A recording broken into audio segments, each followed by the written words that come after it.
Olá pessoal do sexto ano, vamos aqui falar um pouco sobre os agentes externos e internos do relevo.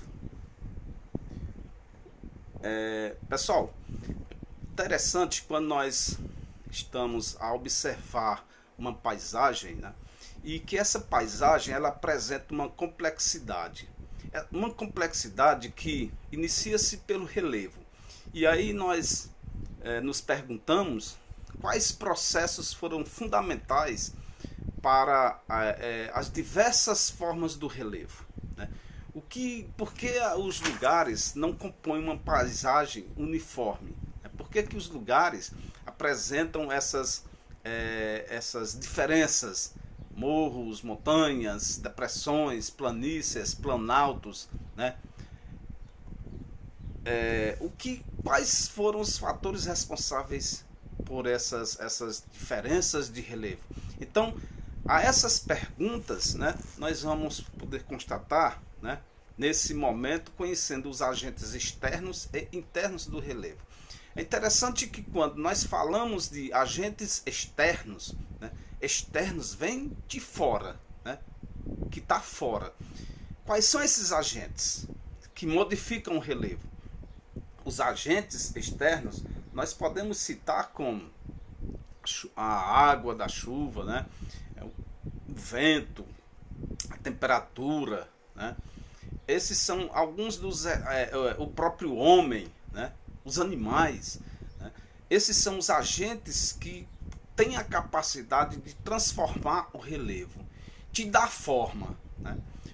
O aspecto do relevo resulta do trabalho dos agentes erosivos sobre a superfície terrestre. Assim, as formas de relevo que se veem hoje não são iguais às do passado geológico.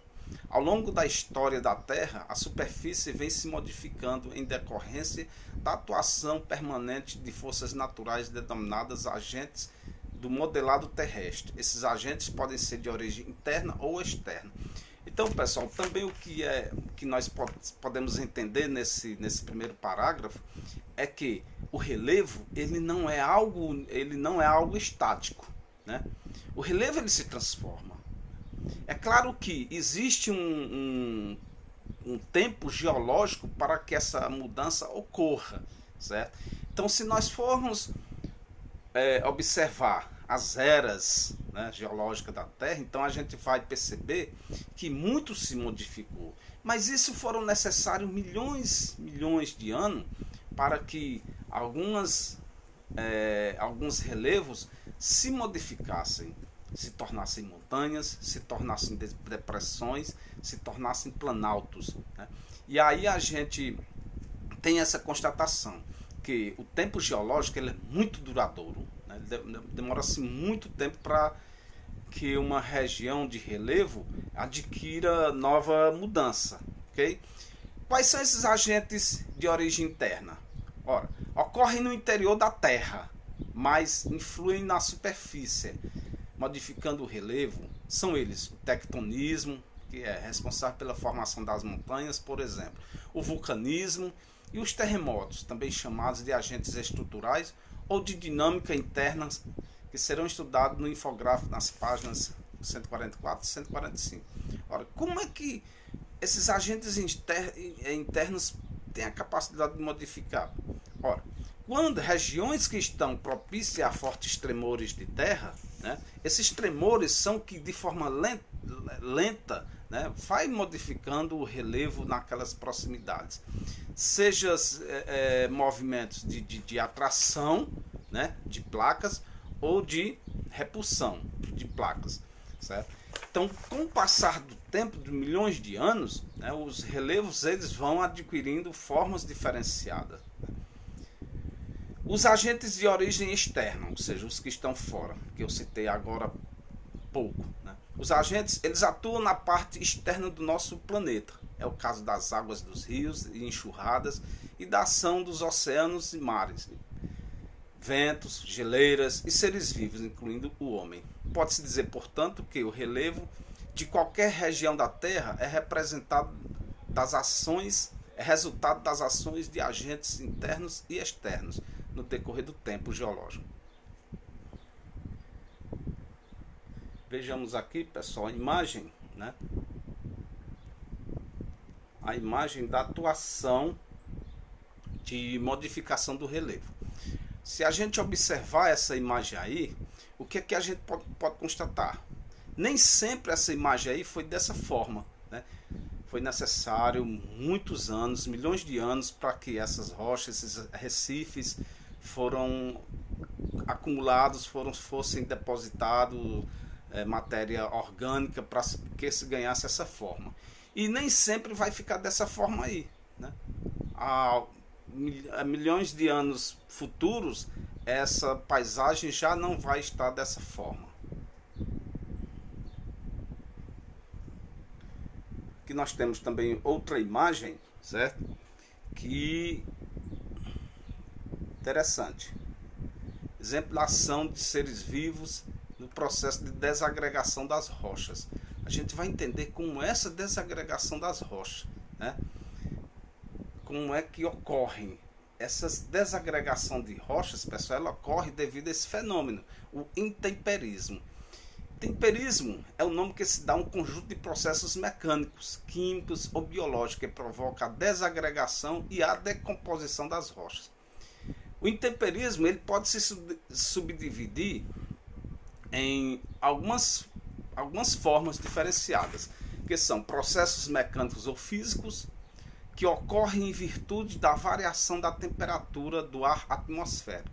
Os minerais que se formam as rochas, em sua maioria, se dilatam quando o ar é quente. E quando a temperatura diminui, eles se contraem. Esse movimento de dilatação e de contração provoca a desagregação da rocha. Trata-se de um intemperismo mecânico ou físico. Olha, essa questão de processos mecânicos ou físicos é muito prático de nós observarmos. Imagine uma rocha, uma pedra, né? Que se queira fragmentar ela por completo, ou seja, quebrar ela por completo, né? Geralmente as pessoas utilizam esse fenômeno físico, né? No que chamamos a temperatura. Aquelas pessoas, aqueles homens que trabalham com pedra, né?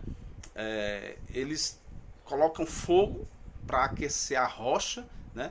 E quando essa rocha adquire uma elevada temperatura, ela vai se fragmentar, né? Ela vai se subdividir, quebrar, né? Devido a essa ação física que a rocha está imposta a receber. Os processos químicos. Esses processos estão ligados à ação da água da chuva, de rios, lagos, mares, oceanos, cuja ação provoca a decomposição dos minerais ou das rochas, transformando-se em partículas pequenas. É o caso do intemperismo químico. Então tem aquele ditado: água mole em pedra dura, tanto bate até que fura. É uma forma de atuação desse processo químico. A atuação da água, ela de forma lenta, com o passar de muito tempo, ela vai transformar aquela rocha. Nós temos um exemplo claro aqui na nossa região, né? Na cidade de Missão Velha, na Cachoeira, né? A gente pode observar rochas sedimentares, né? Que apresentam marcas dessa atuação, desse processo químico, onde essas rochas submetidas de forma intensa, né, à atuação da água, elas adquiriram formas diferenciadas, formas diferentes. E, por último, o processo biológico. Os vegetais, os animais e até os seres humanos atuam sobre as rochas. Ao brotar entre fendas das rochas, por exemplo, os vegetais acabam por desagregá-las. Ao crescer, as raízes forçam as laterais das fendas, tornando-as ainda maiores. Entre os animais, coelhos e tatus, por exemplo, abrem locais, buracos no solo usados como abrigo, que facilitam a infiltração da água, contribuindo também para a decomposição de rochas do subsolo. Esses processos caracterizam o intemperismo biológico. Essa outra forma de processo biológico, ela é muito comum de nós observarmos, né? Creio que, vez por outra, a gente encontra esse exemplo aí de plantas que nascem, que brotam no interior de pequenas fendas das rochas. E aquelas plantas, elas vão né, adquirindo uma forma diferente, ou seja, vão se desenvolvendo, vão crescendo, e aí elas vão forçando, a sua raiz ela vai penetrando naquela fenda e ela vai ganhando uma forma mais robusta, né? E com o passar do tempo ela termina fragmentando aquela rocha.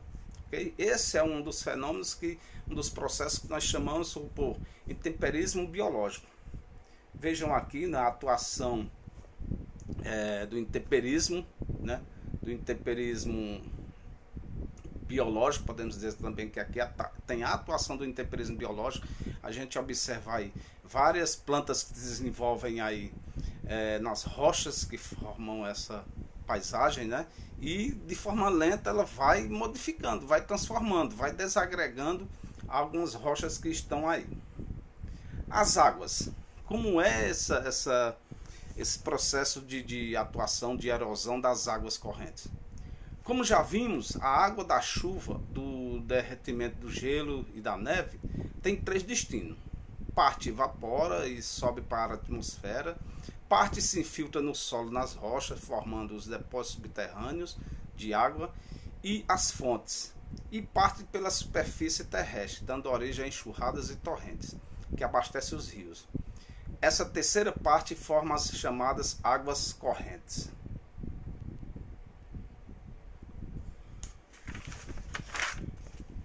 Aqui nós temos, pessoal, esquemazinho de um rio, como ele é constituído, né? A ação dos rios. Os rios são cursos de água que percorrem a superfície terrestre e modelam a paisagem por onde passam. Eles nascem em porções mais elevadas do relevo terrestre, como planaltos ou montanhas, e ao escoarem provocam erosão em alguns lugares e deposição do material erodido, entre outros. Aqui na parte superior, como foi mostrado agora na leitura, lá na parte superior, no meio, só que na parte superior nós temos a nascente, né? Essa nascente ela se origina exatamente na parte mais elevada do relevo, geralmente num planalto, né? Ou em montanhas, como nós estamos vendo aí, morros, né? Onde tem a nascente, né? Do rio principal. Nós temos os subafluentes e o afluente, certo? Tem o rio principal. Um rio ele é formado pelos seus afluentes e subafluentes. Vemos aí as curvas ou os meandros, né? Que o rio forma, né?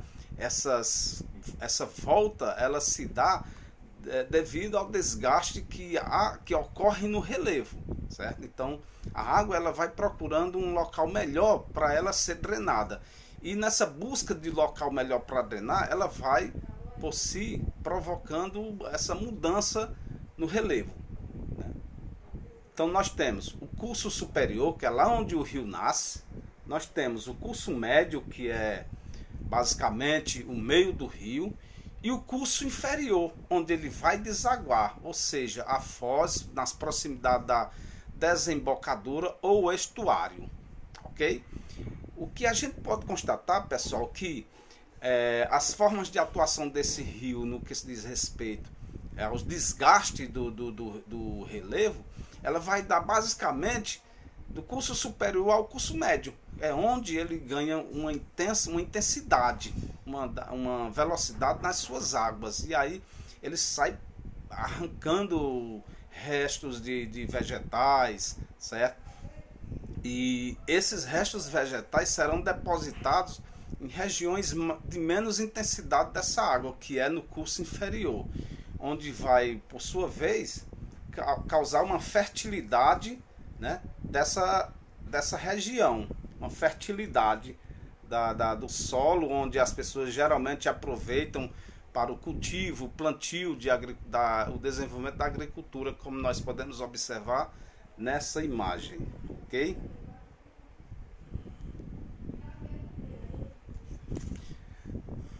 Aqui nós temos outra curiosidade, pessoal, de como o rio modifica o relevo, certo? Aqui nós temos o Grand Canyon, né, do Rio Colorado, lá no Arizona, nos Estados Unidos. Vejam aí como tão grande e impressionante essa transformação do relevo, né? Que o Grand Canyon é um tipo de vale fluvial, certo? Em garganta em que predomina a erosão vertical, isto é, o escavamento do leito do rio sobre a erosão das vertentes. Esse tipo de vale forma os magníficos cânions, ou seja, canhões, gargantas ou desfiladeiros. Em alguns casos, o sedimento depositado na foz é o local onde o rio vai terminar, ele vai desembocar suas águas, né, de encontro com o oceano. Ali é a foz, né? Então, os sedimentos depositados na foz se espalham, dando origem a pequenas elevações que fazem o rio desaguar por meio de vários canais. É o chamado delta, tipo de foz bastante rica em sedimentos e por isso largamente aproveitada pela agricultura.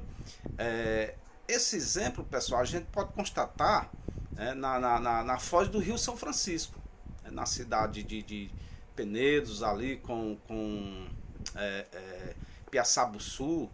Aquela região é toda formada por foz, né? E compõe um delta, onde ali nas mediações, um pouco antes, a região é bastante fértil, porque é uma região de depósito de sedimentos, né? A formação de deltas depende da existência de certas condições na foz, ou seja, pouca profundidade, a foz tem essa característica, inexistência de fortes correntes marinhas e grande quantidade de sedimentos ou detritos transportados pelo rio. Quando o mar inunda a foz, alargando o vale do rio, forma-se um único canal longo e afunilado por onde o rio deságua, é o chamado estuário. Esse tipo de foz não é tão abundante em sedimentos quanto o delta, porém é bastante rico em nutrientes para vegetais e animais. No estuário há junção da água doce do rio com a água salgada do mar oceano.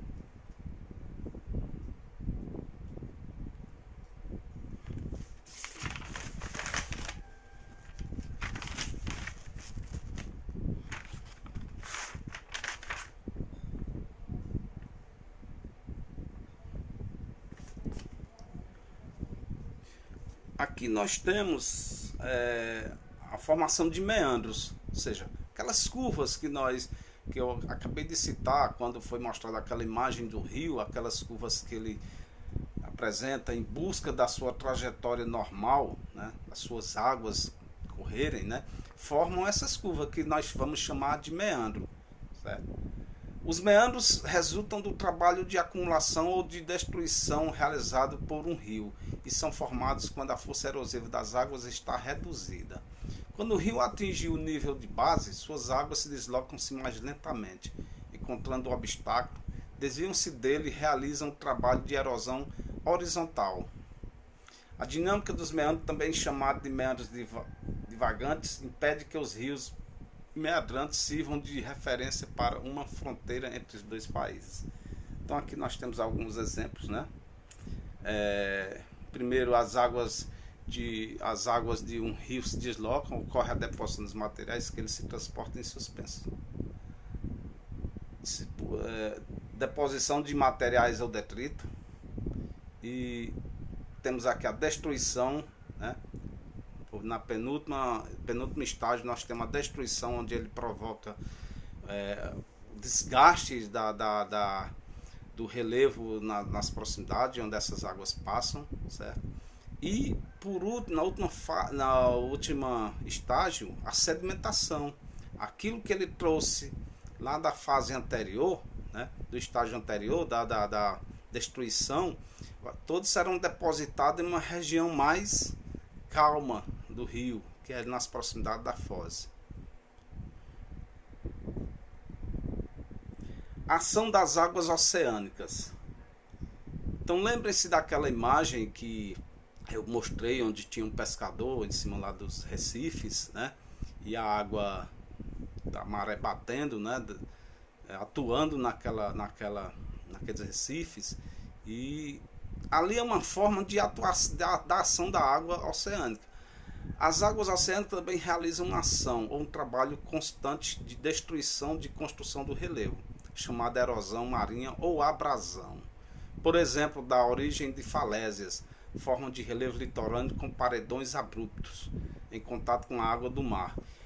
Então, isso é muito natural acontecer quando nós estamos ali em uma região de litorânea, né? A gente observa muito essa a formação, a origem de falésias, né? Que nada mais é um processo erosivo. A água, de tanto bater naqueles paredões que estão ali na praia, né? De tanto atuar, ela vai desgastando aquele paredão e vai dar origem a tão conhecidas falésias. Aqui nós temos, né, um exemplo de fases da formação de uma falésia. Vejam aí na primeira imagem, as ondas elas se chocam constantemente com aquele paredão e de forma lenta vai provocando desgaste desse paredão, ou seja, uma escavação. Vejam aí, né, esse paredão ele não vai suportar todo esse impacto, né, vai haver um desgaste. E aí nós temos, né, um processo, né, de constituição de falésia.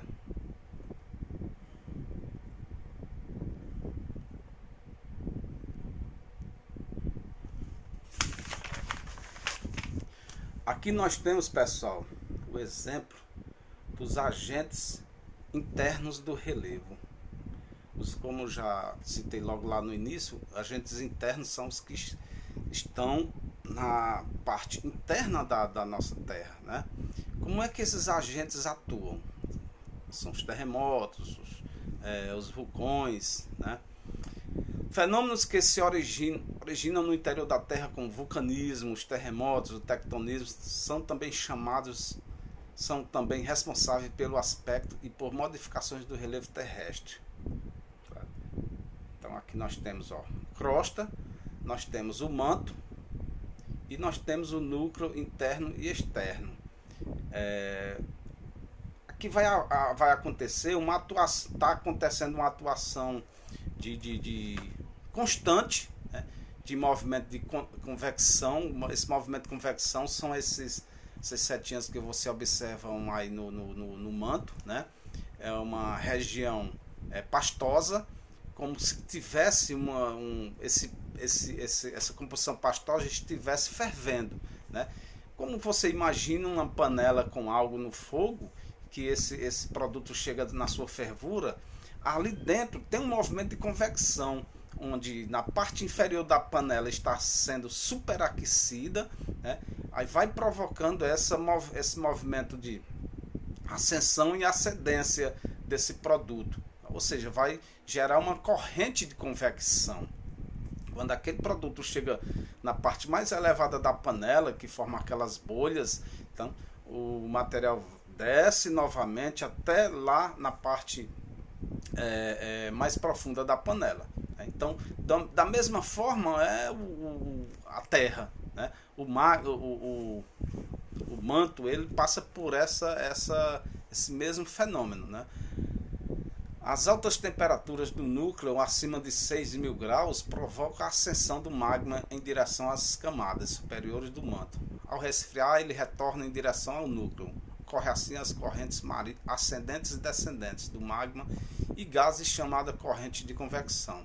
Elas são responsáveis pelo deslocamento das placas tectônicas. Ou seja, esse movimento de correntes de convecção, pessoal, vai por sua vez ocasionar formação de gases, né? Vai ter uma força, como se eu citei o exemplo agora de uma panela com algum produto fervendo, ou seja, pastoso ou líquido. Você observa quando esse produto chega num momento de fervura, há o surgimento de bolhas eclodindo, né? E a eclosão daquelas bolhas liberam gases. E no interior da Terra é dessa forma também, né? Esse magma em constante atuação de fervura vai fazer com que ocorra a formação de gases. E esses gases, eles são liberados em regiões que apresentam fendas na crosta terrestre. Esses gases são liberados nos vulcões, quando o vulcão entra em erupção, né? No tectonismo, no tremor de terras, né? Tudo resultante desse processo.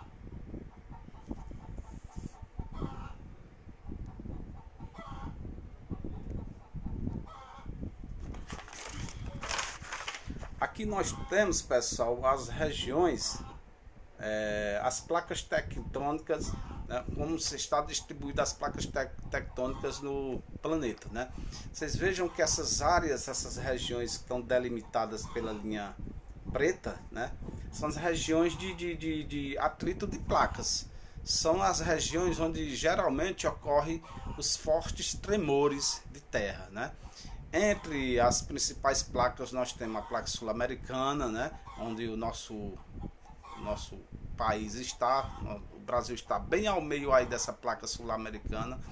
Por o Brasil estar bem ao meio, por isso que nós não constatamos fortes presenças de tremores de terra aqui. Nós estamos numa localização bem central dessa placa sul-americana.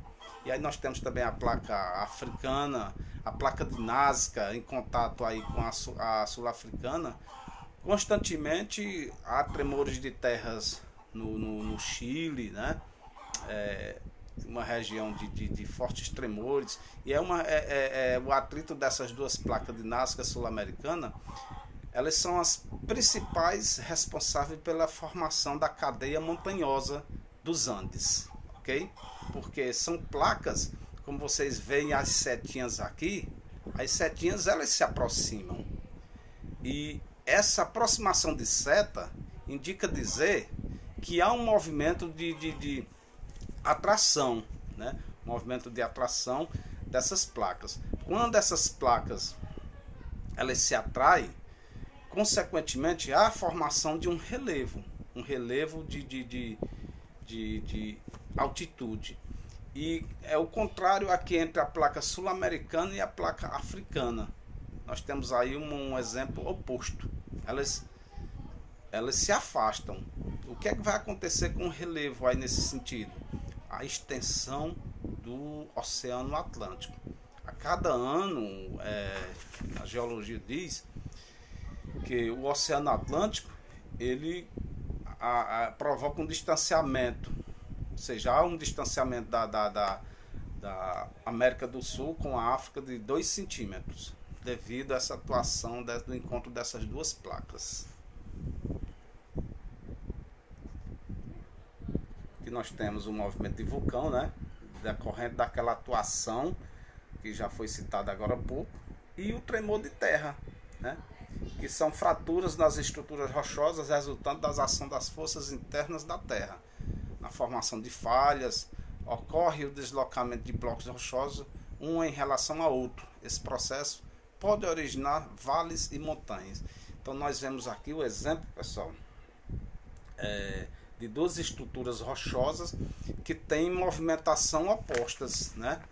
Então elas ficam se friccionando, e esse movimento de fricção ela vai ser perceptível na superfície, né? É exatamente a questão dos fortes tremores de terra. Então, pessoal, era esse comunicado que eu queria dar a vocês. Completem o estudo de vocês fazendo a leitura de todo esse percurso 18, que vai melhorar ainda mais o conhecimento de vocês. Um grande abraço e até a próxima.